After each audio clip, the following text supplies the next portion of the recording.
Assalamualaikum warahmatullahi wabarakatuh. Kembali lagi di channel Rois Farm. Semoga teman-teman yang nonton video ini selalu diberi kesehatan, selalu diberi kelancaran rezeki. Yang sedang usaha semoga lancar, yang sedang nanam semoga panennya bagus dan ketemu dengan harga bagus. Kali ini saya berada di Pekalongan ya, untuk mencari bibit terong yang siap untuk ditanam. Nah, ini di sini banyak sekali bibit-bibit ya, bukan cuma terong, ada juga cabai, rempai, terus tomat, kemudian ya, terong, dan kalau teman-teman mau request juga bisa ya teman-teman. Nah, ini untuk bibitnya yang ready di sini itu ada dari Yumi, Yuvita. Nah, ini yang saya buka ini adalah yang dari Yuvita. Ini untuk dari Yumi. Nah, ini teman-teman, dari kedua ini potensi hasil panennya itu yang tertera di labelnya ya, itu lebih tinggian Yumi sekitar 60 sampai 70 ton per hektar ya.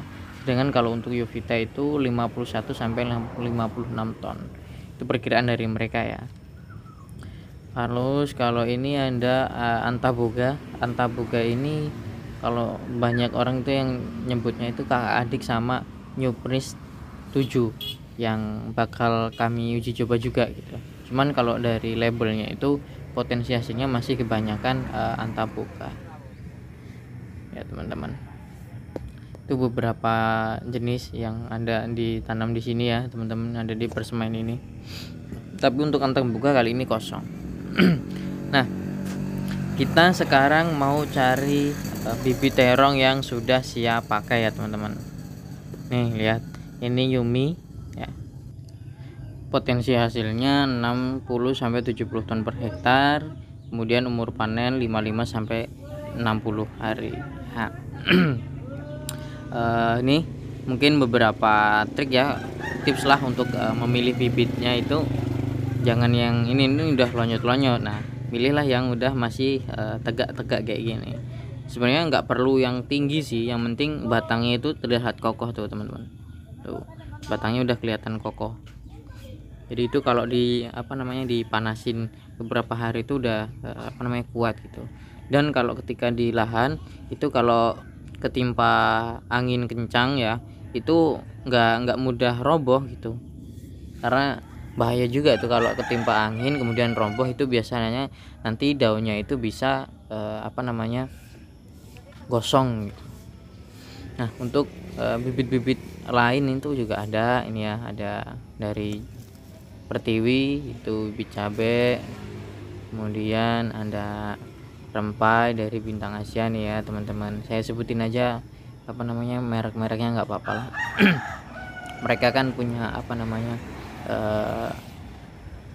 kelebihan masing-masing gitu di dalam benih-benih mereka, dan yang jelas punya konsumen sendiri, produk hasil pertaniannya, bukan di bibitnya gitu. Jadi ada yang suka dengan model kayak gini kan, itu ada yang suka terong dari merek ini.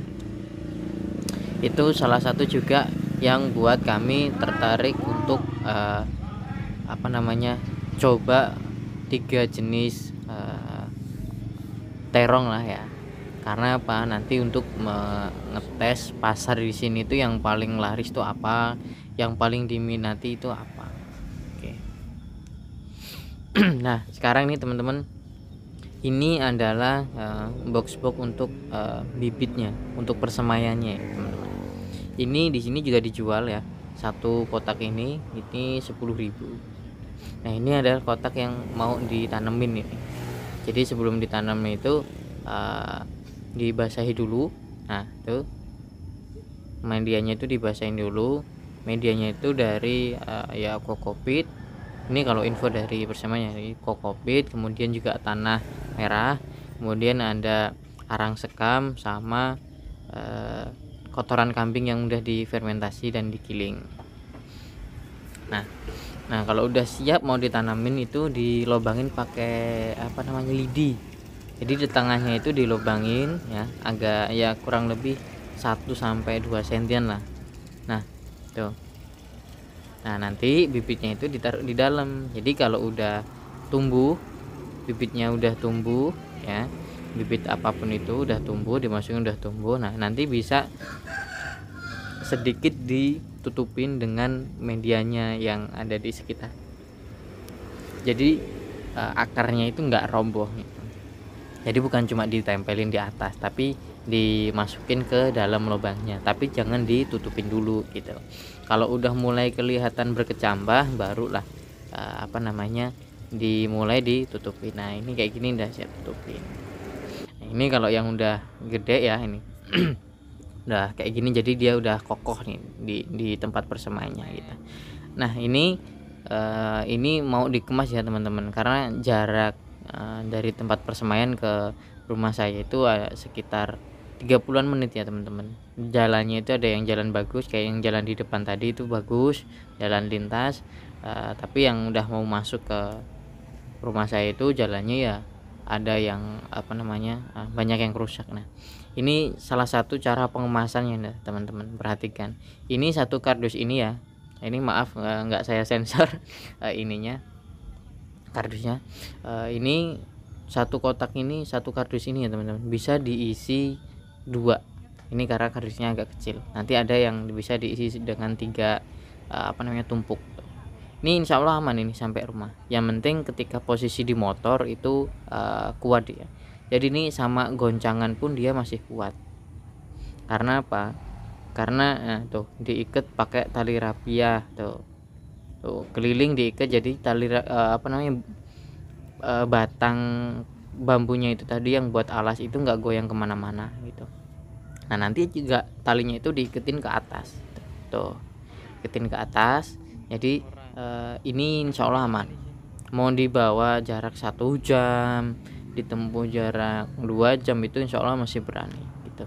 Bahkan tadi ya yang motor di depan tadi waktu video yang awal, kalau teman-teman ini ya dari awal, nah itu motor itu mau dibawa ke daerah Lampung Timur, ada di ujung. Kalau perjalanan itu dihitung ya dari Pekalongan ini kurang lebih sekitar berapa ya, mungkin hampir 2 jam lah. Orang dari rumah saya aja 2 jam, berarti ini ya kurang lebih kalau dari Pekalongan ya 2,5 jam lah itu diantar, karena memang mungkin di sana nggak ada ya teman-teman. Jadi ordernya dari Pekalongan sini, karena memang di Pekalongan ini memang luar biasa pusat bibit-bibit, pusat tanaman-tanaman hias itu banyak sekali itu teman-teman. Jadi udah pro lah yang punya persemaian itu untuk mengemas untuk jarak jauh itu, insya Allah udah aman lah tuh. Nah ini yang untuk ditumpuk 3 teman-teman, tuh lihat batang bambunya tuh ada yang tuh, ini nomor pertama, nah kemudian baris kedua, nah ini yang atas itu, nah itu yang baris ketiga tuh. Oke teman-teman, mungkin itu dulu video kali ini ya, tips untuk menyemai ataupun memilih bibit yang siap untuk ditanam. Semoga video kali ini bermanfaat bagi teman-teman semua yang ingin bertani. Oke, saya cukupin, kurang lebih mohon maaf. Saya akhiri, wassalamualaikum warahmatullahi wabarakatuh.